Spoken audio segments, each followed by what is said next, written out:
Covering BP's massive oil spill disaster has been a challenge for journalists, given the numerous restrictions placed by BP and, in many cases, law enforcement and federal officials. But reporting on the spill and cleanup efforts has just gotten harder. Last week, the Coast Guard put new restrictions in place across the Gulf Coast that prevent the public, including photographers and reporters covering the BP oil spill, from coming within 65 feet of any response vessels or booms on water or on beaches. According to a news release from the Unified Command, violation of the safety zone rules can result in a penalty of up to $40,000 and could be classified as a felony, which carries 1 to 5 years in prison, a Class D felony. Appearing at a White House news conference, Admiral Thad Allen defended the new rule. It's not unusual at all for the Coast Guard to establish either safety or security zones around any number of facilities or activities for public safety and for the safety of the equipment itself. We would do this for marine events, fireworks demonstrations, cruise ships going in and out of port. Right, but we're so far into this disaster now, and why do it now, and why the new? I actually had some personal complaints from some county commissioners in Florida and some other local mayors that thought that there was a chance that somebody would get hurt or they would have a problem with the boom itself. Had not presented itself before, but once presented with it, logical thing to do. The new restriction has incensed journalists trying to report from the Gulf, who would now need special permission to get within 65 feet of the beaches or the booms. This is CNN's Anderson Cooper reacting to the latest barrier imposed on the media. Keeping prying eyes out of marshes, away from booms, off the beaches, is now government policy. When asked why now, after all this time, Thad Allen said he'd gotten some complaints from local officials worried people might get hurt. Now, we don't know who these officials are. We'd like to, but transparency is apparently not a high priority with Thad Allen either these days. Maybe he's accurate, and some officials are concerned, and that's their right. But we've heard far more from local officials about not being able to get a straight story from the government or BP. I've met countless local officials desperate for pictures to be taken and stories written about what is happening in their communities. We're not the enemy here. Those of us down here trying to accurately show what is happening, we are not the enemy. I've not heard about any journalist who's disrupted relief efforts. No journalist wants to be seen as having slowed down the cleanup or made things worse. If a Coast Guard official asked me to move, I'd move. But to create a blanket rule that everyone has to stay 65 feet away from boom and boats, that doesn't sound like transparency. Frankly, it's a lot like in Katrina when they tried to make it impossible to see recovery efforts of people who died in their homes. If we can't show what is happening, warts and all, no one will see what's happening. And that makes it very easy to hide failure and hide incompetence, and makes it very hard to highlight the hard work of cleanup crews and the Coast Guard. We are not the enemy here. CNN's Anderson Cooper reacting to the Coast Guard's new rule preventing journalists from getting close to the oil-covered beaches. Well, last night, Democracy Now!'s Anjali Kamat reached another journalist who's been reporting from the Gulf for the past weeks, Mac McClellan of Mother Jones magazine. This was her response to the new rule. Well, it's obviously a complete reversal from everything that the Coast Guard has been telling us so far, right? That it's total transparency, media can go wherever they want. That was already not true, obviously, as everyone who's here on the ground has been experiencing.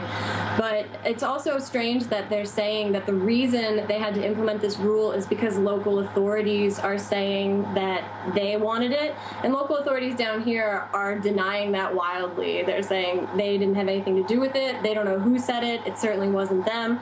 So it's hard to see any reason for that happening other than them trying to keep media access away, which is what they've been saying they haven't been trying to do this whole time. Mac, you were one of the first reporters to sound the alarm about the restrictions on the press trying to report on the oil spill disaster. Describe some of the incidents you've seen and the level of cooperation between BP and local and federal law enforcement officials, even before this new ruling by the Coast Guard. Oh, yeah, I mean, my problems with access go back, more than a month now. So there are roadblocks that are manned by sheriff's deputies in any place that could be blocked off by a road, and places that you can't block road access where there's just open beaches. There are private security contractors telling people that they have to leave. There are cleanup workers who are stationed and telling people they can't go through. I have been kicked off several public beaches and wildlife reserves. I have been told by plenty of sheriff's deputies that they're just doing their job and that they don't have any control over it because BP is mandating that they're supposed to keep people away. So there's no lack of incidences. Even on video, there was a local reporter down here who went down to Grand Isle, and there were private security contractors telling him that he wasn't allowed on this beach and that he wasn't allowed to talk to anyone on this beach, which, of course, the ACLU and plenty of other people have pointed out is a violation of First Amendment rights. But no amount of lip service that the Obama administration or the Coast Guard was paying to this issue of access was making any difference. And now that they've actually banned it, I can't imagine how much harder it's going to get. Mac, is this ban going to stop you from going near the cleanup sites, from doing your job as a reporter? Yeah, I'm hoping that if I get arrested, which I really hope won't happen, that somebody will bail me out with that $40,000 fine. But that's what I'm here to do. That's what everybody who's down here is here to do. We can't just stop working because the Coast Guard has said that we need to stay away from these various sites. And at this point, there seems to be so little oversight of not just the spill itself, but of the cleanup operations, that the press is one of the only things that we have keeping an eye on this at this point. Mother Jones, reporter Mac McClellan via Democracy Now! Video stream from New Orleans. Well, for more on this story, I'm joined for just a minute now from northern Minnesota by independent journalist Georgianne Nienaber, who's also been reporting from the Gulf Coast for the past several weeks. Her reports and photographs are available on Huffington Post. One of her latest posts is called "Facing the Future as a Media Felon on the Gulf Coast." Georgianne, we welcome you to Democracy Now! Talk about your experience being stopped by a private security company. Well, the most egregious, I think, was when I was on Grand Bayou with Rosina Philippe. I think you've interviewed her, too, before. And we were simply taking a tour of Grand Bayou, and the Louisiana wildlife officials stopped our vessel and said basically that she was a 14-foot boat. She has a 16-foot boat, and insisted that we wear life vests, which are required if you're in less than a 16-foot boat.